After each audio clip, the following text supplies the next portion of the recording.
WCBI News at 6 starts now. Good evening. Thank you for joining us. A West Point High School student is facing attempted murder charges tonight. This after police say he stabbed another teenager. We first brought you this story last night. 16-year-old Austin Hill was arrested and charged as an adult. Our Stephanie Poole talked to investigators about what led to the crime. She joins us live in the studio with more details. Stephanie. That's right. The victim in the incident is not a student of West Point High School. However, the two did in fact know each other. A leading question to the investigation: why did Hill do it?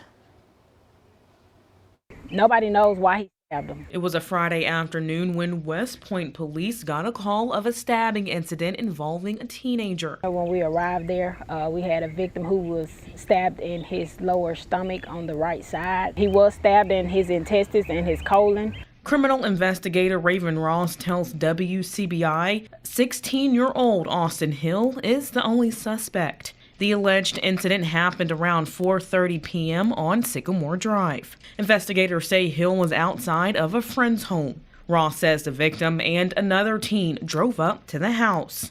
But here's the part that has investigators puzzled.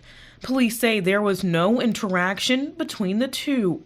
Hill reportedly walked up to the car and quickly stabbed the victim with a hunting knife. The driver of the vehicle who drove the victim to the hospital just told us everything that went on and told us who he was looking for. The victim is now in stable condition.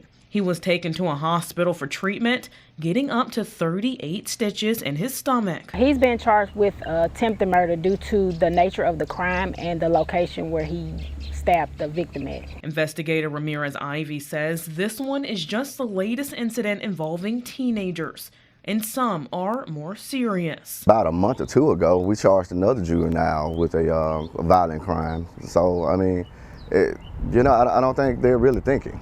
They're not really thinking. So they don't know how serious this can be. We have seen increases in fights throughout the communities. And then when you get them and you begin to talk to them, nobody knows why they're doing these things. It's a long process. We got to go through the courts. Everything else is really out of our hands. We present the facts, to the grand jury, to the courts, and everything else is up to the courts. This incident remains under investigation. Hill's bond was set at $150,000. WCBI will release more updated information as it becomes available.